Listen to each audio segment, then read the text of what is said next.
suis le président de l'association des blogueurs du Burkina, une association qui est formellement reconnue, légalement reconnue depuis juin 2016. Et nous travaillons à la promotion du blogging et du management des réseaux sociaux dans notre pays. Merci beaucoup. Alors, depuis samedi dernier, les utilisateurs de la connexion Internet ont observé ou ont constaté qu'il y a une interruption de cette connexion Internet. Déjà, vous, en tant que leader d'opinion, en termes de blogueur, quelle analyse faites-vous de cette situation au Burkina? Alors, c'est avec étonnement que nous avons constaté. D'abord, c'était les histoires d'éteindre et rallumer. C'est dire que est-ce que c'est mon téléphone qui ne fonctionne pas, qu'est-ce qui se passe. Donc c'est d'abord ce que moi j'ai fait parce que c'est tard la nuit et comme vous le savez, nous sommes des gens qui travaillent, c'est notre outil de travail, l'internet.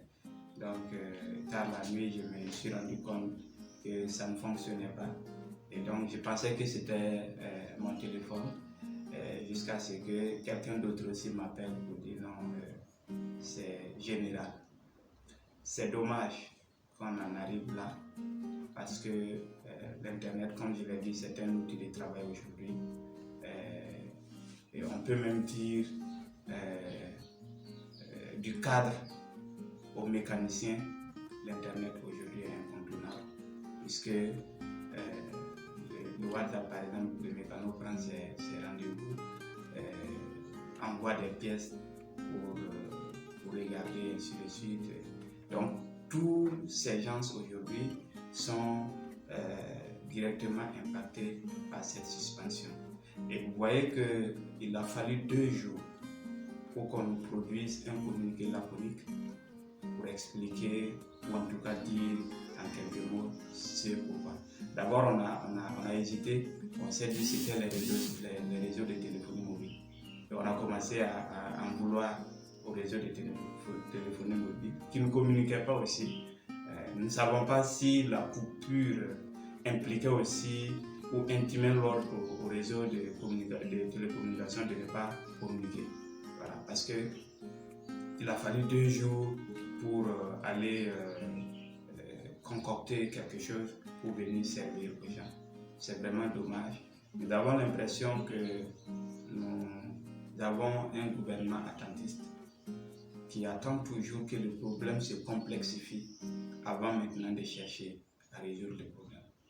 Parce que si c'est à cause du convoi militaire français et de tout ce qui a entouré, je pense que le convoi, quand il est arrivé à Bobo, il y a eu des barricades à Bobo. Le mouvement a commencé là-bas. Et après Bobo, Ouagadougou aussi a essayé de faire la même chose. Cela veut dire que les autorités ont eu suffisamment de temps de prévoir, ou en tout cas de trouver des voies et moyens pour éviter la situation de Kaya que nous avons connue. Mais non, ces autorités ont attendu, manque de vision, de proaction, elles ont attendu jusqu'à ce que le problème se complexifie et qu'on se lève couper Internet mobile. Parce que quand on dit oui, la DSL, la fibre optique marche toujours, mais combien, quand vous prenez, vous voyez 80% des personnes qui se connectent à partir de leur mobile, si vous coupez la connexion à ces 80%, c'est comme s'il y a tout le monde que vous avez coupé, puisque c'est la majorité. Et si nous sommes en démocratie, c'est la majorité qui gouverne.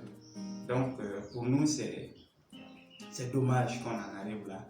Et ce gouvernement est en train de glisser peu à peu, est en train de franchir des rubicons que nous n'avons jamais franchis dans ce pays en matière de restriction des libertés et des droits. Mais vous allez remarquer que ça ne résout jamais le problème.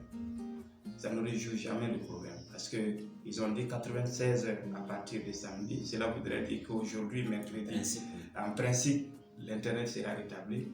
Mais vous savez que des manifestations sont prévues à partir de samedi. Donc, est-ce que le samedi, ils vont encore couper? Est-ce que dimanche ils vont encore couper? Est-ce que la coupure d'Internet va sauver voilà, ce qu'ils craignent? Moi, je pense qu'il faut adresser les problèmes avant même que ces problèmes ne naissent. C'est aussi ça, la vision. C'est aussi ça, être un dirigeant, un leader qui doit prévoir, qui doit même avoir des scénarios, des simulations. Comprenez? Donc, alors, face à cette situation, vous, en tant que leader, vous êtes, c'est une association blogueur du Burkina. Alors, qu'est-ce que vous perdez dans cette affaire déjà? c'est énorme. Nous ne pouvons plus travailler. Nous ne pouvons plus travailler et nos activités prennent un coup. Vous voyez, vous êtes connectés presque 24 heures sur 24. Et quand vous êtes obligé de faire des distances pour pouvoir trouver un point de connexion Wi-Fi pour pouvoir travailler, et dans quel état de vie de connexion que nous avons. Donc, nous ne pouvons plus publier, nous ne pouvons plus partager, nous ne pouvons plus informer et aussi nous former puisque nous faisons des formations en ligne. Voilà. Nous avons des webinaires auxquels nous ne pouvons pas participer parce qu'il n'y a pas de connexion. Et pour des gens qui travaillent avec l'image et le son, vous devez envoyer des images. Ce n'est pas possible d'envoyer des images. Ça veut dire que votre travail, financièrement, vous perdez beaucoup de choses. Professionnellement, c'est un coût. Si moi je me suis inscrit à un cours, j'ai déjà payé, mais je n'ai pas de connexion pour suivre le cours. Après, voilà, je ne serai pas remboursé. Vous voyez? Donc tout ce que nous perdons aujourd'hui, et même, vous savez, les réseaux de téléphonie mobile limitent la durée de vie des mégas que nous faisons. Combien de gens aujourd'hui ont perdu parce que la date est passée? Est-ce qu'il y aura des mesures quand ils vont de dédommagement? Ouais. Donc nous perdons énormément, nous ne pouvons plus travailler, ça augmente nos charges, parce que comme je l'ai dit, il faut se déplacer avec tous les risques que nous connaissons, et vous allez vous retrouver dans un coin où vous avez beaucoup de gens. Hier ou dans peu de temps, vous allez venir voir les gens au siège ici, c'est énorme. Voilà, parce que les gens ne peuvent pas travailler, il faut chercher un point de connexion Wi-Fi. Quand on sait que la jeunesse burkinabé, comme je l'ai dit, plus de 80% ou 90% des gens travaillent aujourd'hui avec Internet. Oui, on est vraiment, je ne pense pas qu'on ait calculé, qu'on ait réfléchi à tout ça avant de prendre cette décision. Et je ne dirais pas que c'est même une décision qui a été prise. C'est une action qui a été posée et après, on a cherché à en faire une décision. C'est vraiment dommage. Vous avez un appel? Oui, l'appel, c'est d'appeler les gens à s'assumer et à être proactifs. On ne gouverne pas avec cet attentisme. Hein. On ne gouverne pas en laissant les choses se complexifier et puis chercher maintenant à trouver des solutions. Voilà. On peut toujours prévoir, on peut toujours éviter ce genre de situation. Et aujourd'hui, couper Internet ne peut pas résoudre. Parce que les gens vont développer d'autres moyens. Et vous savez, ça va encore amplifier les rancœurs, les frustrations. Parce que pendant 96 heures, 4 jours que vous coupez Internet, quand vous allez rétablir, vous allez... Non, mais c'est ça je dis, nous avons l'impression que soit il y a un problème de conseil, soit il y a un problème d'application des conseils qui sont donnés. Sinon, on ne peut pas comprendre qu'avec toute cette flopée de conseillers autour, on puisse toujours naviguer à vue depuis 6 ans. C'est difficile à admettre. Donc, sincèrement, nous appelons à ce que les uns et les autres s'assument. La marche du 27, c'est une marche qui est légitime selon vous? Bon, politiquement, comme on ne peut pas se prononcer sur ça, nous, on est, voilà, nous sommes dans un pays de droit et de liberté. Si les gens ont reçu l'autorisation de marcher, bon, nous serons là en tant que blogueurs pour couvrir l'événement, voilà. Et aussi, nous avons des convictions. au-delà d'être des blogueurs et blogueuses, nous avons des convictions. Donc, nous avons des blogueurs qui sont d'obédience majorité présidentielle, comme des blogueurs qui sont d'obédience opposition, et comme aussi des blogueurs qui ne sont d'aucune coloration politique.